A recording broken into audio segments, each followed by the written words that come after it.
is this stuff? Does this actually mean anything to you guys, the vert guys? No, what it means is it's cool to see Hasoy and Cab and Lance. That's all. That's what it means. Those guys are awesome. They're legends. What does this mean for you guys coming into the Skateboard Hall of Fame getting inducted? You always say you go back to when you were young and you tell that person 12, 14 or whatever and say, hey, one day you'll be in the Skateboard Hall of Fame.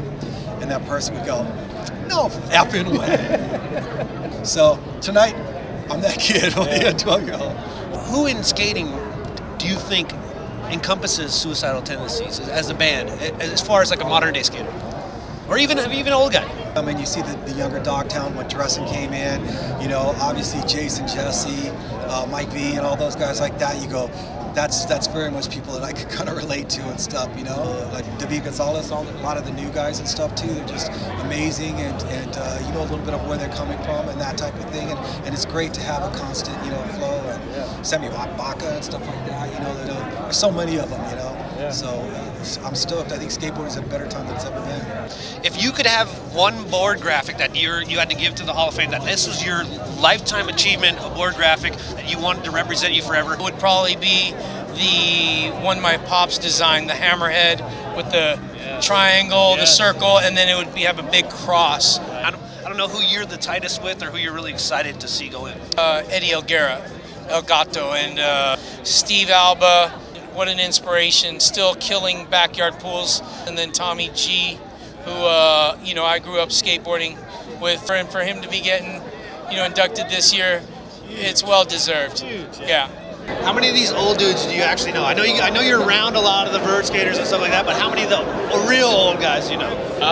Most of them, hopefully. There's probably a few I don't, but it's about time you got in on a 7. Oh, thank you. Yeah, well, I'm stoked that I'm in it. It's a really cool event to see. Yeah, it's absolutely. Even like Skip Fry from the 60s. There you go, sorry. And then all the guys in the 70s. You know, just seeing these guys, I don't know, it's just like, I feel like a kid again. All right, thank you. Thank you. All right, we're here. This is future inductee and Andy Howell for sure. Are you like excited for these guys, or what's your experience you're trying to get out of it? I think it's awesome that there's a Skateboarding Hall of Fame. I mean, Tommy Guerrero, Ed Templeton, those guys mean a lot to me. So, big part of my history and life, and so it's just cool to get together and see them, you know, be celebrated for how much of an impact they created in this whole thing. So, what do you think that's not a board like Ed should induct? Like, I know he's a painter, but at the same time, there's something else in there. I don't know what it would be. Or Tommy for the same thing. It'd be a painting for me, for Ed, just as an artist and having known him for a long time. I own his first painting. So, really? Yeah, so I mean, we skated together early days. He has the original drawing of the New Deal logo. I mean, somehow Ed got that piece of paper, but I've got the painting. So, like, who knows? Maybe we'll do a trade back someday. What's the question? Don't get all weird on me. No, I'm excited about you and your boys, your crew, right? Tommy G getting inducted. It means a lot to me to see it. I think Tommy changed the way that we look at skateboarding, opened up the streets to any kid anywhere. Although I know he's not into it, it means a lot to see him honored this way, to me. I'm asking, when's your speech? My speech is about an hour and a half past my bedtime. What graphic would you choose to be, like, say they like, hey, give us one Grosso board? My first one, the one that John drew of my baby doll for Schmidt Sticks. Well, music was almost hand in hand, because me and my brother started playing when I was around 12. And I started skating when I was 9. So we were playing punk rock clubs when I was a kid, sneaking in the back door.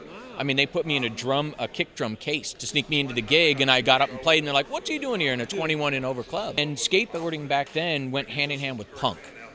It was basically the big double fuck you, right? Beep. And punk rock and skateboarding. That was it, you know. And skateboarding, I just feel, saved me, and I'm just super grateful to have been chosen, really. Thank you. Thank you. Cool.